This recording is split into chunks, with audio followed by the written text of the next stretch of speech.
देखो, हमने कल एक क्वेश्चन छोड़ के गए थे आपके लिए। उसमें क्या था कि बताइए कि इनमें से फॉलोइंग जो आपको कॉम्प्लेक्स दिए हैं PQRS, इनमें से सबसे ज्यादा CFS यानी क्रिस्टल फील्ड स्टेबलाइजेशन एनर्जी सबसे ज्यादा किसकी होती है ना। ये क्वेश्चन था हमारा, बहुत ही आसान क्वेश्चन था। तो देखो, इन ऑप्शन में से आपको एक चीज हमेशा पता होनी चाहिए कि CFS क्या होती है। CFS क्या होती है कि डी ऑर्बिटल की जो स्प्लिटिंग होती है ना, तो डी ऑर्बिटल की स्प्लिटिंग के दौरान एक तो लोअर एनर्जी में चला जाता है, एक हायर एनर्जी में चला जाता है। तो हमें पता है कि जो T2G और EG के बीच में, या EG और T2G, मैं बात करता हूँ T2G और EG के, जो ये T2G है ना आपका, T2G है ना, ये तीन ऑर्बिटल होते हैं, और ये EG है ना, ये EG, तो इनके बीच की जो एनर्जी है वही क्या होती है, क्रिस्टल फील्ड स्टेबलाइजेशन एनर्जी है ना। ये कितनी ज्यादा होगी, ये कब ज्यादा होगी, जब इनके बीच का जो एनर्जी गैप है ना वो जितना ज्यादा बढ़ेगा ना, उतनी ही ये क्या होगी, एनर्जी उतनी ही ज्यादा रिलीज होगी। भाई यहाँ पर माइनस का मतलब क्या, माइनस का मतलब ये होता है कि माइनस में आती है इसकी एनर्जी हमेशा ही। क्यों आती है, क्योंकि ये जो एनर्जी निकलती है ना, एनर्जी अगर मान लो किसी सिस्टम में से एनर्जी रिलीज होती है, मतलब उस सिस्टम की एनर्जी कम होती है ना, तो इसका मतलब उसमें तो कमी आई ना। तो इसका मतलब जो डी ऑर्बिटल है, डी ऑर्बिटल में लिगेंड आते हैं, तो लिगेंड के कारण क्या होता है, उसकी एनर्जी हायर एनर्जी, मतलब एनर्जी बढ़ जाती है लिगेंडों के अट्रैक्शन के कारण या रिपल्सन के कारण, है ना। जब ये लिगेंड आती है, इलेक्ट्रॉनों के बीच में रिपल्सन होता है, तो क्या स्प्लिटिंग होता है ये पूरा पूरा ऑर्बिटल, तो उस दौरान क्या होता है कि इसकी एनर्जी क्या होती है, बढ़ जाती है, इंक्रीज हो जाती है। तो ये क्या करता है, अपनी एनर्जी को रिलीज करता है, कैसे, डी ऑर्बिटल की स्प्लिटिंग करके रिलीज करता है। तो देखो, ये रिलीज करने के बाद ही स्प्लिटिंग हो गई ना दो भागों में, एक लोअर एनर्जी एक हायर एनर्जी में चला जाएगा। तो ये कितना ज्यादा इनके बीच का जो एनर्जी गैप है ना, कितना ज्यादा होगा, ये कितना होगा, ये किस बात पर डिपेंड करता है, आने वाले लिगेंड पर डिपेंड करता है। कि अगर मान लो स्ट्रॉन्ग फील्ड आता है, तो स्ट्रॉन्ग फील्ड अगर बहुत ही स्ट्रॉन्गली अप्रोच करेगा मेटल के पास में, तो जितना ज्यादा अप्रोच करेगा उतना ही ज्यादा एनर्जी गैप बढ़ता जाएगा। और मतलब जितना ज्यादा मतलब स्ट्रॉन्गली अप्रोच करेगा सिस्टम की एनर्जी उतनी ज्यादा बढ़ेगी, और सिस्टम उतनी एनर्जी ज्यादा रिलीज करेगा, इसका मतलब माइनस में एनर्जी उतनी ज्यादा निकलती जाएगी। तो देखो, सबसे ज्यादा माइनस में किसे, 150 की, है ना, 150 की क्या है, सबसे ज्यादा क्या है, क्योंकि माइनस में, क्योंकि हमें सब पता है माइनस का मतलब क्या होता है, एनर्जी को रिलीज करना, बहुत ज्यादा एनर्जी रिलीज करेगा ये सिस्टम, क्योंकि एनर्जी बहुत ज्यादा बढ़ गई है। तो जितनी ज्यादा एनर्जी रिलीज करेगा ना, उतनी ज्यादा CFC, क्योंकि इसका मतलब सबसे ज्यादा माइनस वाला ना, उसी की CFC सबसे ज्यादा होगी। तो आपका करेक्ट आंसर कौन सा था, करेक्ट आंसर आपका था इस कॉम्प्लेक्स के अंदर D is the correct answer. ठीक है, आई थिंक समझ गए होंगे। अब देखो, बात करते हैं टेट्राहेड्रल कॉम्प्लेक्स की स्प्लिटिंग की। हमने ऑक्टाहेड्रल की पूरी बात कर ली, ऑक्टाहेड्रल में क्या क्या होता है। अब बात करेंगे टेट्राहेड्रल कॉम्प्लेक्स की, बहुत ही मतलब कि तरीके से समझना। देखो, अब बात करते हैं टेट्राहेड्रल की, ठीक है।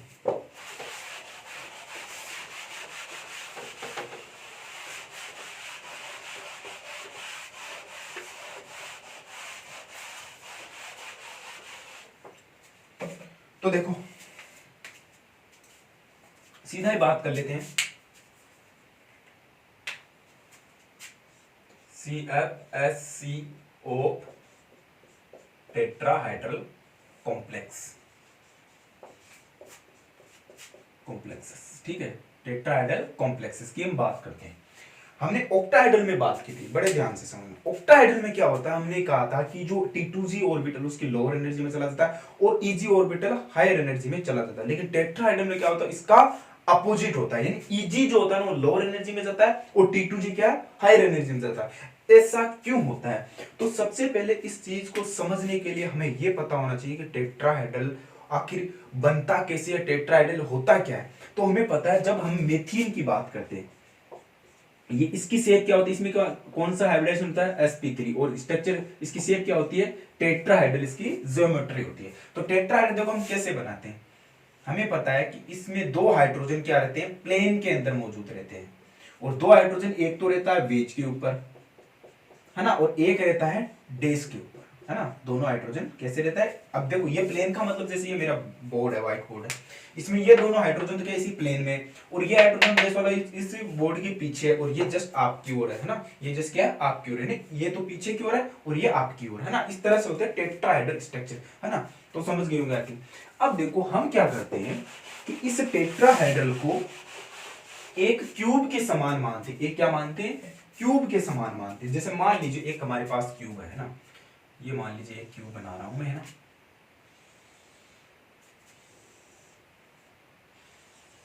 ये क्या, एक, अब देखो, हालांकि ये क्यूब टेट्राहेड्रल है, लेकिन इसी में हम क्या देखेंगे, टेट्राहेड्रल को देखने की कोशिश करेंगे। अब देखो इसमें क्या होता है कि इसके बीच में क्या होता है आपका सेंटर मेटल, ये बीच में क्या होता है सेंटर मेटल।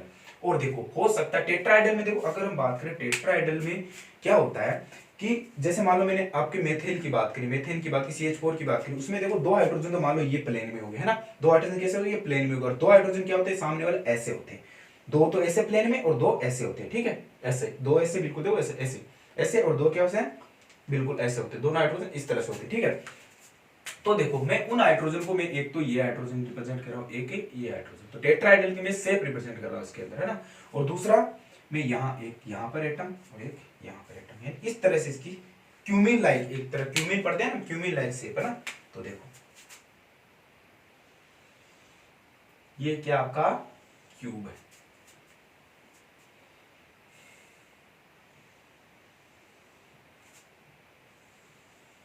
इस तरह की स्ट्रक्चर होती है ना, जिसमें दो ये और दो इस तरह से है ना। अब देखो एक बात बताओ कि अगर मैं इस क्यूमिन लाइक की बात करूं तो होता क्या है, अगर देखो होता क्या है कि इनके बीच की जो हमारे जो एक्सिस होती है ना, एक्स वाई और जेड है ना, वो क्या होती है, इस जो आपने क्यूब माने ना, जिसमें आपने टेट्राहेड्रल शेप मानी, इनके क्या होती है बीच में होते हैं, इनके क्या होते हैं बीच में होते हैं, बिल्कुल क्या होते हैं बीच में मौजूद होते, इसी क्यूब के क्या होते हैं बीच में मौजूद होते हैं।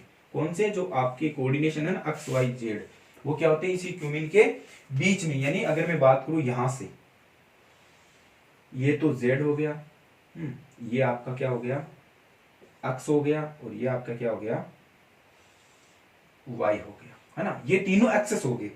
ये तीनों एक्सेस कहां होते हैं, हमने क्या कहा, हमने कहा कि भैया जो टेट्राहेड्रल है, इस टेट्राहेड्रल को एक स्क्वायर क्यूब यानी एक क्यूब के अंदर मानते हैं। हम क्या मानते हैं क्यूब के अंदर मानते हैं, जिसमें देखो एक एटम यहाँ रहा, इस क्यूब की कितनी भुजाएं 8 भुजाएं, इस क्यूब में कितने 8 कोने हैं, तो आठों कोनों से क्या होंगे एटम तो नहीं आएंगे, नहीं कौन से 4 कोनों से क्या आएंगे एटम आएंगे, कौन कौन से, पहला दूसरा तीसरा चौथा। अब देखो हम बात करते हैं ये क्यूब ये एटम तो यहां से आएंगे, लेकिन कहा यह जाता है कि इनकी जो एक्सेस होती है ना, एक्सेस क्या होती है, इन जो क्यूब है इसके क्या होती है इस प्लेन में, इस क्या होती है प्लेन में फेस के ऊपर होती है। फेस क्या होती है, जैसे मान लो आप एक रूम में बैठे हो, ऊपर वाली छत क्या आपके फेस है, नीचे वाले क्या आपके फेस है, साइड वाले क्या आपके फेस है, इसी तरह से क्या होती है इस क्यूब की जो छह फेस है ना, तो इन्हीं फेसों के बीच में क्या होती है इनकी एक्सेस होती है, जेड एक्सेस, वो एक्स एक्सेस और वाई एक्सेस, इनके क्या होती है बीच में होती है। अब देखो यहां पर क्या होता है, एटम तो यहां से आ रहे हैं, एटम कहां से आ रहे हैं इन कोनों से आ रहे हैं, जबकि इनकी जो एक्सेस है ना, एक्सेस क्या होने इनके बीच में होती है, यहां तक ठीक है। अब देखो हमने एक चीज और पढ़ते हैं, हम क्या पढ़ते हैं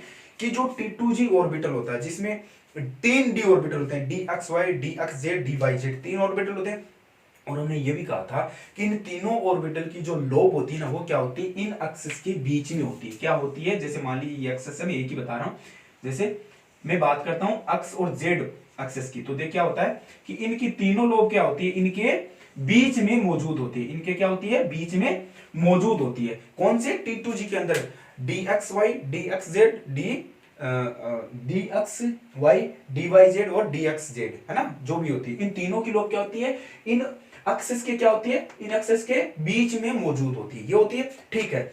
और हम बात करते हैं ईजी ऑर्बिटल की, ईजी ऑर्बिटल में क्या होता है dx square minus Y square, इनकी लोब क्या होती है बिल्कुल इन पर एक्सिस के क्या होती है ऊपर होती है, क्या होती है ऊपर होती है। अब एक बात बताओ, ये जो एक्सेस है ना, ये जो एक्सेस है इनकी मान लो हम T2G की बात करें, T2G की बात करें सॉरी ईजी की बात करें, तो ईजी की लोब क्या होगी, ईजी ऑर्बिटल की जो तीन और ईजी में जो दो ऑर्बिटल ना, इनकी लोब क्या होगी इन एक्सेस के बिल्कुल ऑन द एक्सेस होगी है ना, जबकि T2G की जो लोब होती है ना, वो क्या होती है इन एक्सेस के कहीं ना कहीं बीच में होगी है ना, बीच में होगी। और ये एक्सेस कहां है इस क्यूब के बिल्कुल फेस के बीच में। अब देखो फेस में है, फेस में, और इनकी लोब जो T2G ऑर्बिटल इनकी लोब कहां होगी इन एक्सेस के बीच में होगी है ना, इनके क्या होगी बीच में कहीं यही कहीं होगी। तो इसका मतलब ये हुआ कि जब चार लिगेंड इन कोनों से इस सेंटर मेटल की ओर अप्रोच करेंगे, क्या करेंगे इन सेंटर एटम की ओर क्या करेंगे अप्रोच करेंगे, तो हमेशा जो T2G ऑर्बिटल है ना, वो क्या करेगा हायर एनर्जी में चला जाएगा। क्यों चला जाएगा, क्योंकि उसकी लोब कहां होती है इन एक्सेस के बीच में होती है, और बीच में होने के कारण क्या होता है कहीं यहां होगी तो क्या होगा उसका रिपल्सन क्या होगा, वो ज्यादा रिपल्सन फेल करेगा। तो ये कहा जाता है कि उस दौरान कहा जाता है कि अगर मैं बात करूं मेटल लिगेंड और ये जो एक्सेस होता है ना, जो जेड एक्स मेटल लिगेंड और डी ऑर्बिटल, इनके बीच में अगर मैं बात करूं तो T2G, जो T2G ऑर्बिटल होता है ना, उनके बीच का जो बॉन्ड एंगल होता है ना, वो करीबन 35 डिग्री 16 मिनट के आसपास होता है। कितना होता है? 35 डिग्री 16 मिनट के आसपास होता है। किनका? लिगेंड मेटल और ये ऑर्बिटल के बीच का जो एंगल होता है वो कितना होता है? 35 डिग्री एंड 16 मिनट का होता है। जबकि ईजी का जो कोण होता है ना, वो कितना होता है? करीबन 55 पॉइंट समथिंग 35 इसके आसपास मिनट के आसपास होता है। यानी जो ईजी ऑर्बिटल का एंगल होता है, बॉन्ड एंगल, वो क्या होता है? ज्यादा होता है। इसका मतलब वो मेटल, जो लिगेंड और मेटल और जो ईजी ऑर्बिटल है ना, इनका जो एंगल होता है ना, वो क्या होता है? कितना होता है? ज्यादा होता है। देखो मैं बना देता हूँ। जैसे मान लो ये एंगल की बात करें, किसकी? ईजी और मेटल और लिगेंड, इसका कोण कितना होता है? करीबन 55 डिग्री और समथिंग, मेरे ख्याल से इतने समथिंग लगभग 30 या इसी के मिनट के आसपास होगा ना, 30 मिनट के आसपास होगा, पता नहीं 15 ऐसा कुछ है, मुझे करेक्ट याद नहीं है, सॉरी। और दूसरा क्या होता है, अगर मैं बात करूं T2G की, T2G का बीच का और मेटल और लिगेंड का बीच का कोण होता है ना, वो करीबन होता है 35 डिग्री पॉइंट 16 मिनट का, इतना कोण है। इसका मतलब क्या हुआ कि ये कोण कम है। अब ये कोण कम क्यों है? इसका कारण हमें कहा कि T2G ऑर्बिटल के जो भी एक्सिस है, T2G ऑर्बिटल है जिसमें 3 ऑर्बिटल है, वो क्या होते हैं? एक्सिस के बीच में होते हैं। और ये क्या होते हैं? वो जो ईजी ऑर्बिटल की लोब क्या होती है? एक्सिस के ऊपर होती है। तो देखो किसी क्यूब के फेस के बिल्कुल बीच में होगी तो, और जबकि वो क्या होगी? इनके थोड़ा सा क्या होगी? साइड में होगी। कौन सी? T2G ऑर्बिटल की जितनी भी लोब होती है क्या थोड़ा बीच में होगी। तो इसका मतलब क्या होता है? उनका जो बॉन्ड एंगल कितना? 35 डिग्री, यानी बहुत ही कम है। जो आने वाले लिगेंड है उससे बहुत ही कम है। तो क्या करेगा? जो T2G ऑर्बिटल है, T2G ऑर्बिटल की जो लोब है ना, वो ज्यादा प्रतिकर्षण, ज्यादा रिपल्शन फील करेगी, और ज्यादा रिपल्शन फील करेगी तो क्या होगा? वो हमेशा हायर एनर्जी में चला जाएगा। इसीलिए टेट्राहेड्रल में क्या होता है कि इजी लोअर एनर्जी में होता है। क्यों? कि उनका बीच का बॉन्ड एंगल कितना होता है? 55 डिग्री 30 मिनट के आसपास होता है, लगभग इतना होता है, थोड़ा बहुत हो सकता है करेक्ट, पता नहीं कितना, लेकिन लगभग 55 के आसपास तो होता है। किसका? ईजी का। तो ईजी इसलिए क्या होता है कि कम रिपल्शन फील करता है, कम लिगेंड के द्वारा क्या होता है? कम रिपल्शन फील। इसका कारण ये भी है कि ये क्या होते हैं? ऑन द एक्सेस होते हैं, और वो क्या होते हैं? बीच में होते हैं। एक्सेस के क्या होते हैं? T2G ऑर्बिटल क्या होते हैं? बीच में होती है। तो क्या होता है? वो ज्यादा रिपल्शन फील करती है। इसीलिए क्या होता है? T2G ऑर्बिटल क्या जाता है? हायर एनर्जी में चला जाता है, जबकि ईजी ऑर्बिटल क्या होता है? लोअर एनर्जी में चला जाता है। तो ये क्या होता है? ऑक्टाहेड्रल का क्या होता है? उल्टा होता है। ऑक्टाहेड्रल क्या होता है? उल्टा होता है। इसीलिए ऑक्टाहेड्रल में, सॉरी हाँ, इसीलिए टेट्राहेड्रल में क्या होता है कि ईजी ऑर्बिटल की एनर्जी क्या होती है? हाई होती है, और T2G की क्या होती है? सॉरी, ईजी की लो होती है और T2G की हाई होती है। इसका कारण आपको समझ में आ गया क्या? क्योंकि T2G की लो क्या होती है? इन एक्सेस के बीच में होती है, इसलिए ज्यादा रिपल्सन फील करती है, क्योंकि लिगेंड तो कहाँ आएंगे? कोनों से आएंगे, और ये एक्सेस क्या होगी? इनकी बिल्कुल बीच में रहेगी, है ना, बिल्कुल बीच में होगी एक्सेस। तो देखो ये वाली जेड एक्सेस बीच में रहेगी, और इस जेड एक्सेस के ऑन द जेड जो ईजी ऑर्बिटल क्या होते हैं? इन एक्सेस के बिल्कुल ऊपर होते हैं, तो ये कम रिपल्सन फील करेंगे। जबकि T2G ऑर्बिटल की लोब होगी, वो क्या होगी? इन एक्सेस के बीच में होगी, यानी कहीं इसके थोड़े सा पास में होगी। आने वाली लिगेंड क्या होगी? थोड़ा पास में होगी। तो इसका कोण, बीच का कोण कितना? 35 डिग्री 16 मिनट के आसपास है। और जबकि T2G, जबकि ईजी ऑर्बिटल का कितना? 55 डिग्री 30 मिनट के आसपास है। तो इसीलिए क्या होता है? Easy orbital low energy feel करता है, लो रिपल्शन फील करता है, इसलिए वो लोअर एनर्जी में चला जाता है। जबकि T2G ऑर्बिटल क्या होता है? मोर रिपल्शन फील करता है, इसलिए वो हायर एनर्जी के अंदर चला जाता है। तो देखो इसका डायग्राम बनाते हैं। चलो ये उतार लीजिए, फिर इसका डायग्राम बनाते हैं। आपको आई थिंक समझ में आएगा कि कैसे टेट्राहेड्रल बनता है, टेट्राहेड्रल बनने का कारण क्या है, क्यों बनता है ना। अब इसकी बात की हम बाद में चर्चा करेंगे कि आखिर टेट्राहेड्रल क्यों बनता है। देखो बनना तो ऑक्टाहेड्रल चाहिए, लेकिन कुछ रीजन होते हैं जिससे क्या होता है? टेट्राहेड्रल बनने के लिए रेस्पॉन्सिबल होता है। तो रीजन क्या होते हैं अभी बात करेंगे। तो सबसे पहले हम बात करते हैं इसके ऑर्बिटल व्यू की, है ना। तो ये हो गया, तो आई थिंक बता लीजिए इसको, अगला बात करते हैं। देखो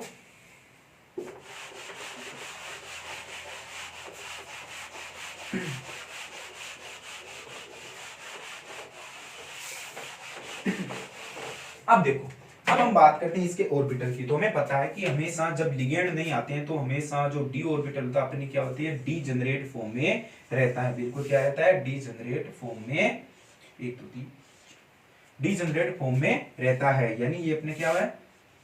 डी ऑर्बिटल क्या हमसे डीजेनरेट फॉर्म में होता है किसी भी मेटल का।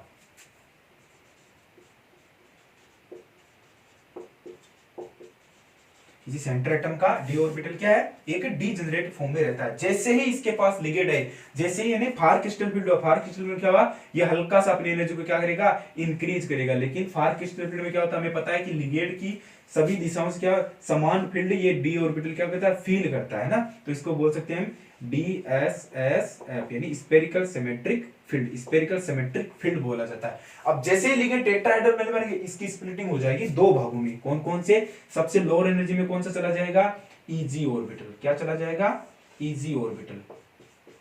और जबकि हायर एनर्जी में क्या चला जाएगा, T2G ऑर्बिटल। क्यों, क्योंकि इसको हमने पूरी तरह से एक्सप्लेन कर दिया कि क्यों T2G ऑर्बिटल हायर एनर्जी में जाता है और क्यों EG ऑर्बिटल क्या होता है, लोअर एनर्जी के अंदर आता है। ये हमने पूरा एक्सप्लेन कर दिया था। ये क्या होगी, अपना बैरियर, एनर्जी बैरियर, और यहां से यहां तक की दूरी वही आपकी कितनी होती है, 10 डेल क्यू। या अब देखो ये पहले क्या था, ये पहले क्या था, ऑक्टाहेड्रल में क्या था, अपर एनर्जी का था, जो जिसके कितना मान था, कितना मान था, 0.6 डेल जीरो था किसमें, ऑक्टाहेड्रल। लेकिन यहाँ पर टेट्राहेड्रल में कितना होता है, -0.6 डेल टी। अब देखो यहाँ पर टी किसका है, टेट्राहेड्रल का है, और इसी के साथ इसका कितना होगी, +0.4 डेल टी। या हम इसको ऐसे भी लिख सकते हैं 4D क्यू, है ना। इसको हम ऐसे भी लिख सकते हैं 6 -6 डी क्यू, है ना, क्योंकि हमें 10 से मल्टीप्लाई करने पर हमारे पास ये आ जाता है ना।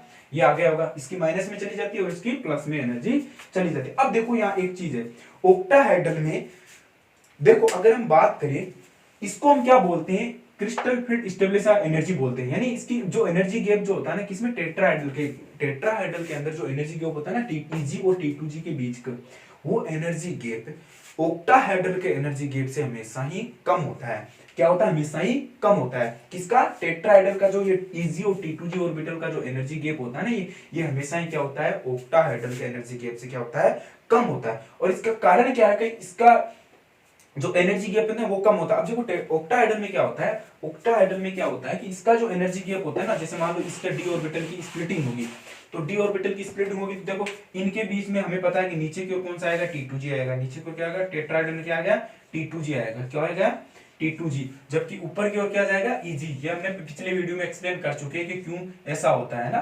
ठीक है। और इनका एनर्जी गैप कितना होगा, वही आपका ये इसका एनर्जी बैरियर, वही आपका डेल 10 DQ, और ऊपर वाली एनर्जी कितनी होगी, ये EG की कितनी होगी, +0.6 डेल नोट, है ना, या हम इसको 6 DQ भी कह सकते हैं। और ये कितनी, -0.6 डेल 0, यानी डी और टेट्राहेड्रल के लिए, या हम इसको ऐसे भी लिख सकते हैं, और इसको हम लिख सकते हैं 4DQ, है ना, ये भी लिख सकते हैं। अब कहा जाता है कि ये एनर्जी फॉर ऑक्टाहेड्रल, और ये भी एनर्जी फॉर टेट्राहाइड्रल। अब हम दोनों के बीच के एनर्जी गैप को कंपेयर करें, तो ये जो टेट्राहाइड्रल का एनर्जी गैप होता है, ये एज कंपेयर टू ऑक्टाहाइड्रल क्या होता है, कम होता है। इसका मतलब इसमें हमेशा ही इलेक्ट्रॉनिक, जब आप फील करते हो, इलेक्ट्रॉनों को आप फील करते हो, जैसे मान लीजिए यहाँ पर 5 इलेक्ट्रॉन है, 5 इलेक्ट्रॉन, इसका मतलब यहाँ पर जब इलेक्ट्रॉनों को फील करते हो, हमेशा हाई स्पिन के अंदर फील करोगे। जैसे यहाँ पर कितने 5 है, तो ये पांचों के पांचों भरे जाएंगे, क्योंकि यहाँ पर किसी भी तरह का स्ट्रॉन्ग फील्ड लिगेंड का कोई फर्क नहीं, चाहे स्ट्रॉन्ग फील्ड लिगेंड है चाहे वीक फील्ड लिगेंड है, हमेशा से इलेक्ट्रॉन हमेशा पहले अपना जो आपका जो भरने का तरीका ना, पहले 1 2 3 4 5 इसी तरह से भरोगे, चाहे स्ट्रॉन्ग फील्ड लिगेंड है कोई वीक फील्ड लिगेंड है। लेकिन अगर ऑक्टाहेड्रल की बात की तो ऐसा नहीं होता। अगर ऑक्टाहेड्रल में क्या होता है, अगर वीक फील्ड है तब तो हम इसको ऐसे भर सकते हैं, है ना, पहले पूरे के पूरे। लेकिन अगर मान लो स्ट्रॉन्ग फील्ड लिगेंड है, स्ट्रॉन्ग फील्ड लिगेंड आने का क्या होगा, इसका बीच का जो पेयरिंग एनर्जी है ना वो कम हो जाएगी एज कंपेयर टू डेल 0 के, है ना। ये जो डेल एनर्जी है ना, ये डेल एनर्जी क्या होती है, ज्यादा आ जाएगी किसके कंपेयर में, पेयरिंग एनर्जी में। तो हम क्या करेंगे, इलेक्ट्रॉनों की पेयर स्टार्ट कर देंगे। इसका मतलब ऑक्टाहेड्रल में जो इलेक्ट्रॉनों की पेयरिंग है ना, वो किस बात पर डिपेंड करती है, वो डिपेंड करती है आने वाले लिगेंड में। लिगेंड वीक फील्ड वाला है, स्ट्रॉन्ग फील्ड वाला है। लेकिन टेट्राहेड्रल में क्या होता है, चाहे कोई सा लिगेंड हो, हमेशा क्या इलेक्ट्रॉन की पेयरिंग तब तक नहीं होती जब तक T2G में पूरी तरह से इलेक्ट्रॉन पूरी तरह से हाफ फील्ड पूरा का पूरा ना भरा जाए ना, हाफ फील्ड के, तब तक इसकी पेयरिंग नहीं होती। लेकिन यहाँ ऐसा नहीं है, जरूरी नहीं है कि इसमें हाफ फील्ड पूरा भरे तभी पेयरिंग करो। यहाँ हो सकता है जब स्ट्रॉन्ग फील्ड है ना तो आपको पेयरिंग करना पड़ जाए, है ना। अब देखो ऐसा क्यों होता है कि टेट्राहाइड्रल का जो बीच का एनर्जी गैप होता है ना वो ऑक्टाहाइड्रल से कम होता है। इसके कारण क्या होते हैं, इसके सबसे पहला कारण तो क्या होता है कि हमें पता है कि जब टेट्राहाइड्रल में जो लिगेंड आते हैं वो सिर्फ 4 ही लिगेंड आते हैं, जबकि ऑक्टाहाइड्रल में लिगेंड कितने आते हैं? 6 लिगेंड आते हैं। तो जितने ज्यादा लिगेंड आते हैं ना, जितने ज्यादा लिगेंड आते हैं, इसका मतलब मेटल का जो डी ऑर्बिटल उतना ही ज्यादा क्या करेगा, कितना ही ज्यादा क्या करेगा, इतना ज्यादा रिपल्शन या उतनी ज्यादा उसकी एनर्जी इंक्रीज होगी, क्योंकि हमें पता है 6 लिगेंड मेटल की ओर आ रहे हैं। 6 लिगेंड क्या हो रहे हैं किसमें? ऑक्टाहाइड्रल में, क्या मेटल की ओर आ रहे हैं। तो मेटल की एनर्जी क्या, मेटल के डी ऑर्बिटल एनर्जी बहुत ही ज्यादा बढ़ जाएगी और स्प्लिटिंग भी उतनी ही ज्यादा हो जाएगी, क्योंकि एनर्जी जितनी ज्यादा बढ़ेगी उतनी स्प्लिटिंग उतनी ही ज्यादा बढ़ेगी 6 लिगेंड का कारण। जबकि यहाँ क्या आ रहा है, सिर्फ 4 ही लिगेंड आ रहे हैं। अब 4 लिगेंड कितना अट्रैक्शन करेंगे किसी मेटल के साथ, उसको कितना रिपल्शन, उसकी एनर्जी कितनी कितनी बढ़ाएंगे? बहुत ही कम बढ़ाएंगे। एज कंपेयर टू 6 के कंपेयर में तो बहुत ही कम बढ़ाएंगे ना। तो कहा जाता है, ये कहा जाता है कि इसमें जो एनर्जी होता है ना, इसकी तो 10 डी क्यू, इसकी कितनी होती है? सिर्फ 4/9 डी क्यू ही डी टी ही रह जाती है। कितनी रहता है? 4/9 इतनी ही रह जाती है। यानी हम कह सकते हैं कि ये एनर्जी जो होती है ना टेट्राहाइड्रल की, ये लगभग कितनी होती है? अगर मैं मान लो, इसको मैं मानू 4/6, तो इसकी कितनी लगभग कितनी रहती है? 2/3 रह जाती है। इसकी एनर्जी कितनी है? 2/3 रह जाती है। यानी हम कह सकते हैं कि अगर मान लो मैं T2G, अगर ऑक्टाहाइड्रल के अंदर में इसका एनर्जी गैप मान लो मैं 1 मानता हूं, क्या मानता हूं? 1 मानता हूं, तो इसका एनर्जी गैप कितना होगा? लगभग कितना होगा? लगभग होगा समथिंग मेरे ख्याल से लगभग, मतलब कि ये मतलब 70, मतलब 50, मतलब 45 के आसपास परसेंट के आसपास होगा, यानी 0.45 के आसपास इसका क्या होगा? एनर्जी गैप को, यानी कम से कम अगर मैं इसको 1 मानो ना तो ये इतना ही होगा, मतलब बहुत ही कम एनर्जी होगा इसकी। इसका एनर्जी गैप क्या होगा? बहुत ही कम होगा। लगभग ऐसा समझ सकते हो कि अगर मैं मान लो इसको 1 मानो तो इसका 45 के आसपास मान सकते, यानी 55, यानी समथिंग 0.5% जो होती है ना, 0.5 है ना, इसकी एनर्जी क्या होती है? इस टेट्राहाइड्रल के कंपेयर में ज्यादा होती है। कितनी? इतनी। अगर मैं इसको 1 मान लेता हूं, सचो में इसको 1 मान लेता हूं, तो इसकी कितनी? 45% के आसपास ही रहेगी। जबकि इसकी कितनी हो? इसकी इस ऑक्टाहाइड्रल की टेट्राहाइड्रल कितनी ज्यादा होगी? 0.55% क्या होगी? एनर्जी इसकी ज्यादा होगी। ये समथिंग मैंने बताया, हालांकि इसमें कोई मेंशन, लेकिन अगर मान लो आप इसको 1 मानते हो ना, तो इतनी कम होती है। ये इसकी क्या होती है? इतनी कम होती है ना। ये इसको 1 माने, इसका क्या होगा? 0.5 समथिंग होगा ना, पूरा ये भी नहीं होगा, है ना। या यूं कहे कि 45% समझ लो। अगर मैं इसको 1 मानूं तो ये लगभग क्या होगा? 45%। अगर मैं इसको 100 मानूं तो ये कितना होगा? 45% के आसपास। ये 100% होगी ना, तो ये 45% होगी। इतना कम होता है किसका? इसका। टेट्राहाइड्रल कितना होगा? 45% होगा। ये अगर 100 हो तो ये इतना कम, इसका मतलब 55% एनर्जी क्या होती है? ये CFC इसकी क्या होती है? इससे ज्यादा होती है ना। ये आप मान सकते हो ना, ये सिर्फ माना गया है, रियल टाइम पता नहीं, ये सच नहीं है, ठीक है। ऐसा मान सकते हो कि कितनी ज्यादा होगी किसकी? ऑक्टाहाइड्रल की, ठीक है। अब ये बात आ गई, अब इलेक्ट्रॉनिक, अब इसी के हम क्या CFC crystal field stabilising energy ज्ञात करेंगे। वही तरीका होता है, बस सेम बदलता क्या है कि जो आपने फॉर्मूला लगाया था ना, देखो मैं इसको मिटाता हूं, जो ये आपको आई थिंक समझ में आ गया होगा, है ना। तो देखो, अगर मैं बात करूं टेट्रा में ऑक्टाहाइड्रल में मिटा रहा हूं, है ना, ऑक्टाहाइड्रल में क्या मिटा रहा हूं, ठीक है। अब देखो, इसका जो एनर्जी का फॉर्मूला क्या होता है, जो ऑक्टाहाइड्रल में हमने जो बताया था ना, वो क्या था? वहां पर क्या था कि ये वाला क्या था? 0 पॉइंट, ये माइनस में था, तो यहाँ पर क्या होगा? ये प्लस में हो जाएगा। सेम वही प्रोसेस है, तो आप उसको एनर्जी गैप लिख सकते हो ना। तो आई थिंक, चलो अब हम बात करते हैं इसके CFC की बात करते हैं। तो सबसे पहले CFC से बात करने पहले ये पता करते हैं कि आखिर ये ऑक्टाहाइड्रल से टेट्राहाइड्रल बनता क्यों, कौन कौन सी कंडीशन होती है। कि देखो, हमेशा लिगेंड हमेशा बनना तो टेट्राहाइड्रल ऑक्टाहाइड्रल ही चाहता है ना, लेकिन बनता कौन सा है? टेट्राहाइड्रल बनता है। इसका कारण क्या है? इसके कुछ रीजन है। इसका रीजन क्या होता है? अगर मान लो, हो सकता है कि अगर CFC का मान 0, यानी क्रिस्टल फील्ड स्टेबलाइजिंग एनर्जी जिनका मान 0 होता है ना, वो हमेशा टेट्राहाइड्रल की ओर बनाते हैं। दूसरा, जब लिगेंड का आकार, लिगेंड का साइज क्या हो? ज्यादा बड़ा हो, तो उस समय क्या होगा? स्टेरिक हिंड्रेंस लगेगा। जब सेंटर मेटल की ओर लिगेंड आएगा ना, उसका क्या लगेगा? स्टेरिक हिंड्रेंस लगेगा। तो उस दौरान क्या होता है? 6 लिगेंड यानी 6 लिगेंड क्या होते हैं? मेटल की ओर अप्रोच नहीं कर पाते। सिर्फ 4 ही लिगेंड क्या होते हैं? मेटल की ओर अप्रोच कर पाते। इसीलिए टेट्राहाइड्रल बनने की दूसरी कंडीशन ये है। और हो सकता है कि कभी कभार क्या होता है, मेटल की अगर लोअर ऑक्सीडेशन स्टेट हो, मेटल अगर क्या हो? Lower oxidation state. Lower oxidation मतलब क्या होता है? जैसे मान लो मेटल के पास +2 हो, या लगभग +3 के आसपास, या मेटल के पास +1 हो, यानी मेटल अगर कहीं लोअर ऑक्सीडेशन स्टेट में हो ना, तभी क्या होता है? टेट्राहाइड्रल बनने की संभावना बहुत ही ज्यादा रहती है। क्यों रहती है? क्योंकि अगर मेटल के पास हायर ऑक्सीडेशन नंबर होंगे, तो वो क्या करेगा? उतना ही ज्यादा लिगेंड, उसका मेटल का साइज उतना ही ज्यादा क्या होगा? छोटा होता जाएगा। इसलिए क्या, लिगेंड बहुत ही ज्यादा इजीली उसके बहुत ही ज्यादा क्लोज क्या करेंगे? अप्रोच करते जाएंगे, है ना। जिससे क्या होता है? स्प्लिटिंग भी मतलब कि 6 लिगेंड आपस में, 6 लिगेंड क्या होता है? अप्रोच कर पाते हैं। क्यों? क्योंकि मेटल का साइज छोटा हो गया, इसलिए उतना ज्यादा रिपल्शन नहीं होता। और मेटल का साइज छोटा होने का मतलब क्या होता है, ऑक्सीडेशन नंबर बढ़ने का मतलब क्या होता है, मेटल का साइज छोटा, इसका मतलब मेटल की इलेक्ट्रोनेगेटिविटी बहुत ज्यादा बड़ी, इसका मतलब वो 6 लिगेंड को बिल्कुल अट्रैक्शन, स्ट्रांगली अट्रैक्शन करेगा अपनी ओर। जबकि अगर मान लो M+2 है, M+1 है ना, इस समय क्या होता है, इसकी क्या होती है, लोअर ऑक्सीडेशन स्टेट है। तो लोअर ऑक्सीडेशन स्टेट होने का मतलब क्या होता है, ये इतना स्ट्रांगली क्या करेगा, इस लिगेंड को क्या करेगा, अप्रोच अपने और स्ट्रांगली अट्रैक्शन नहीं करेगा, सिर्फ बहुत ही वीकली। इसीलिए 4 ही लिगेंड इसके पास आ पाते हैं, 6 लिगेंड नहीं आ पाते। इसलिए क्या होता है, ये टेट्राहेड्रल बनने की ओर होता है। तो आई थिंक ये मेन कंडीशन है ना ऑक्टाहेड्रल से टेट्राहेड्रल बनने की, वो यही कंडीशन होती है। एक तो CFC मान लो क्रिस्टल फील्ड स्टेबलाइज एनर्जी का 0 हो, है ना। दूसरा अगर मान लो लिगेंड का साइज बड़ा हो, है ना। तीसरा क्या हो कि मेटल के ऊपर लोअर ऑक्सीडेशन, मेटल क्या हो, लोअर ऑक्सीडेशन स्टेट में, तब क्या होता है, टेट्राहेड्रल कॉम्प्लेक्स बनते हैं। यही कारण होता है, ठीक है। अब देखो नेक्स्ट, अब बात करते हैं इलेक्ट्रॉनिक फील्ड, इलेक्ट्रॉन बनने का तरीका, इनकी CFC का मान, ये सब बात करेंगे, है ना। तो ये बात करते हैं, चलिए तो इसको उतार लीजिए।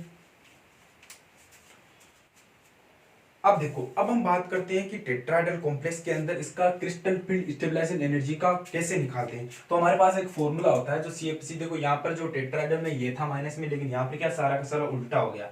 तो देखो सबसे पहले हम बात करते हैं इलेक्ट्रॉनिक कॉन्फ़िगरेशन की, क्या करते हैं, इलेक्ट्रॉनिक कॉन्फ़िगरेशन बनने की। तो देखो D1 से लेकर हम D10 तक, हालांकि कुछ के बता दूंगा, एक दो के, फिर आप अपने आप निकाल लेना। तो यहाँ पर देखो सबसे पहले हमें एक चीज का पता है कि हमेशा इसका जो एनर्जी गैप इतना कम होता है कि पेयरिंग एनर्जी बहुत ही ज्यादा होती है as compare to del T, यानी इस dt के कंपेयर में क्या होती है, पेयरिंग एनर्जी बहुत ही ज्यादा होती है। इसका मतलब इलेक्ट्रॉन तब तक पेयर नहीं कराओगे जब तक ये दोनों के दोनों क्या हो, भर ना जाए, तब तक ये पेयर नहीं कराओगे जब तक ये दोनों में इलेक्ट्रॉन ना आ जाए। तो देखो सबसे पहले मैं बात करता हूँ D1 की। D1 में कितना, 1 इलेक्ट्रॉन। अब देखो मान लो यहाँ पर D1 इलेक्ट्रॉन किस में आएगा, सिर्फ Eg के अंदर आएगा। तो अगर मैं इस फॉर्मूले में मान रखता हूँ तो देखो कितना आता है, देखो बराबर -0.1। देखो मैं डायरेक्ट लिख रहा हूँ, यहाँ पर Neg क्या है, number of electron in Eg level, है ना। यहाँ पर T2g क्या है, number of electron in T2g level. तो यहाँ पर कितना है, सिर्फ एक ही इलेक्ट्रॉन है, फिर 0.4। Eg में, T2g में कितना है, 0 इलेक्ट्रॉन है, और प्लस एक पेयरिंग एनर्जी भी होते ही, है ना, MP भी होते, पेयरिंग एनर्जी भी क्या होगी इसकी, हो जाएगी, ठीक है। अब देखो यहाँ पर लगभग पेयरिंग कहाँ तक, कब तक होगी, 5 तक तो नहीं होगी, उसके बाद कोई होगी। तो ठीक है, तो एनर्जी निकाल दो इसकी। तो कितना आता है, देखो ये तो पूरी पूरी टर्म क्या होगी, 0 होगी, प्लस ये कितना हो गया, -0.6, यानी इसकी एनर्जी कितनी होगी D1 इलेक्ट्रॉन सिस्टम की, -0.6 डेल टी होती है। इसी तरह से अगर मैं बात करूं डेल 2 की, है ना, D2 की, तो D2 में देखो कैसे निकाल सकते हो, D2 में भी वही है कि D2 में कितना होता है। अब देखो D2 D3 इसमें चले, अब मैं सिर्फ D2 की नहीं, मैं D3 की निकालता हूँ। D3 क्योंकि देखो इलेक्ट्रॉन क्या है, अपर लेवल में जाएंगे, क्योंकि हमने पता है कि यहाँ पर जो पेयरिंग एनर्जी क्या होती है एज कंपेयर टू डेल्टी सी, यानी इस एनर्जी गैप से क्या होती है, ज्यादा होती है। तो मैं 3 की निकालता हूँ। तो देखो 0.6 इंटू, इसमें कितने हैं, 2 इलेक्ट्रॉन, है ना, और प्लस इसमें कितने, 1 इलेक्ट्रॉन। तो देखो ये कितने हो गए, माइनस के 1.2 प्लस 0.1। अब देखो इसमें निकाल तो कितना बचता है, समथिंग 0.8 माइनस 0.8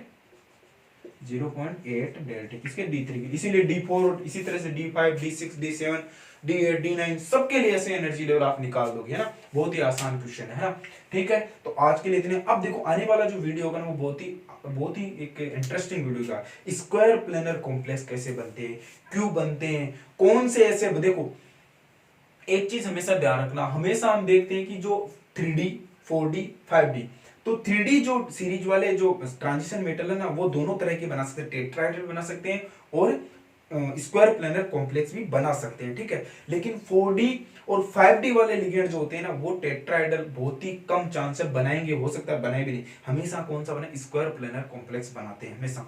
तो हम कल जो या नेक्स्ट वीडियो में बात करेंगे कब स्क्वायर प्लेनर कॉम्प्लेक्स की स्प्लिटिंग एनर्जी।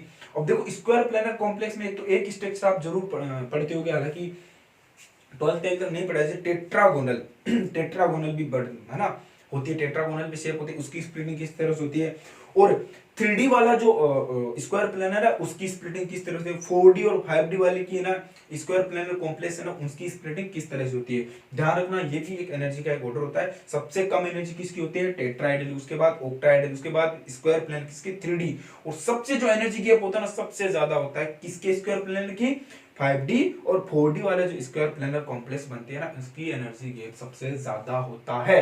सबसे ज्यादा एनर्जी गैप किसका होता है, 5D वाले स्क्वायर प्लेनर और 4D वाले। अब ऐसा क्यों होता है, ये स्क्वायर प्लेनर कॉम्प्लेक्स की जब हम CFSE का मान या क्रिस्टल स्प्लिटिंग एनर्जी देखेंगे ना, तो सारा का सारा डिटेल से पढ़ेंगे कि कैसे बनता है, क्यों बनता है, क्या कारण है कि 4D वाले और 5D वाले स्क्वायर प्लेनर कॉम्प्लेक्स ही बनाते हैं, टेट्राहेड्रल नहीं बनाते। जबकि 3D वाले क्या बनते हैं, टेट्राहेड्रल बनाते हैं और स्क्वायर प्लेनर कॉम्प्लेक्स भी बनाते हैं। हमें पता है 3D वाले क्यों बना, स्क्वायर प्लेनर कॉम्प्लेक्स कब बनाते हैं कि जब स्ट्रॉन्ग लिगेंड आ जाए। ये देखो हम सारा का सारा स्क्वायर प्लेनर कॉम्प्लेक्स की जब स्प्लिटिंग पढ़ेंगे ना, क्यों बनता है स्क्वायर प्लेनर ये भी पढ़ेंगे, क्या कारण है। स्क्वायर प्लेनर में भी तो 4 लिगेंड आते हैं, है ना, उसमें भी 4 आते हैं, टेट्राहेड्रल में भी 4 आते हैं, तो क्या कारण है कि स्क्वायर प्लेनर बनता है जबकि यहाँ पर 4 लिगेंड में क्या आता है, टेट्राहेड्रल बनता है। ये सारा का सारा हम क्या पढ़ेंगे, स्क्वायर प्लेनर कॉम्प्लेक्स के अंदर।